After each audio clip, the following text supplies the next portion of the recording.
Well, to delve deeper into the impact of all this, we have in our studio today Mr. Ridzwan Rahmat. He's a principal defense analyst with James. This is based in the UK. It is a defense publication and consultancy firm.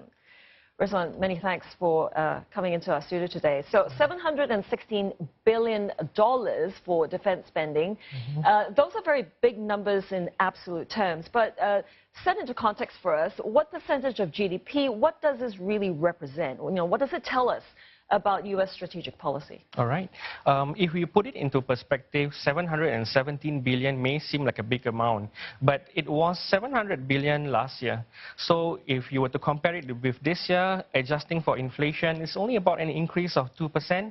And given what's been going on in the strategic backdrop, a more robust Russia and a more increasingly assertive China, I think the 2% increase in defense spending is quite within a lot of people's expectations.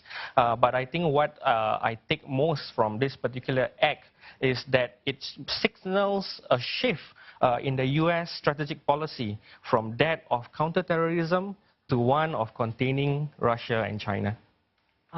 So how would you say this might shape or influence American military influence going forward then?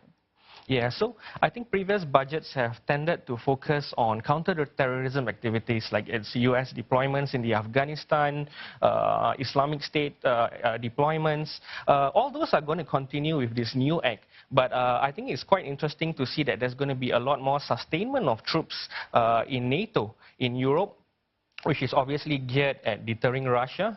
And of course, we have about $200 million odd or THAAD deployment, which can be seen as an effort to contain North Korea, but it encompasses the entire region. So that can also be seen as an effort by the U.S. armed forces to contain China. That's what Beijing says, definitely.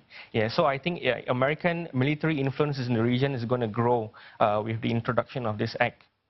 All right, but would you say it is effective, though, simply by increasing military spend on the NATO front and with respect to maintaining those troop numbers on the Korean Peninsula? Are those measures effective?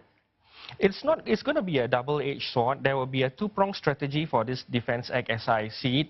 On one hand, they're going to be increasing troop deployments, but on the other hand, I see very interesting waivers made with some of the Asia-Pacific partners of the U.S. And I think three of the most prominent ones are Vietnam, India, and Indonesia. I think what we can see that's interesting about the act is that these countries are traditionally very aligned towards the Russian military hardware systems. And America imposes some form of sanctions against countries that buy from Russia.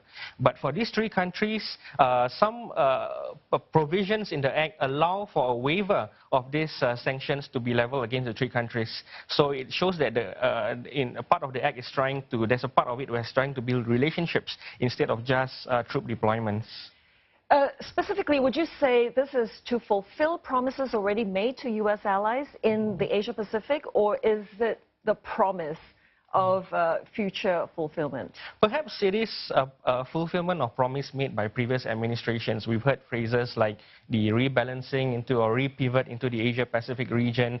But I think in the grand strategy of things, you cannot ignore the kind of assertiveness that China is coming up in this region with its military deployments, with its soft diplomacy. And unless the U.S. acts or is able to act with a policy guidance such as the NDAA, I think the U.S.'s influence in the region is going to be greatly reduced. Mr. Ridzwan Rahmat, thank you very much for explaining all that to us. I've been speaking to the principal defense analyst at James. This is a defense publication and consultancy firm based in the United Kingdom.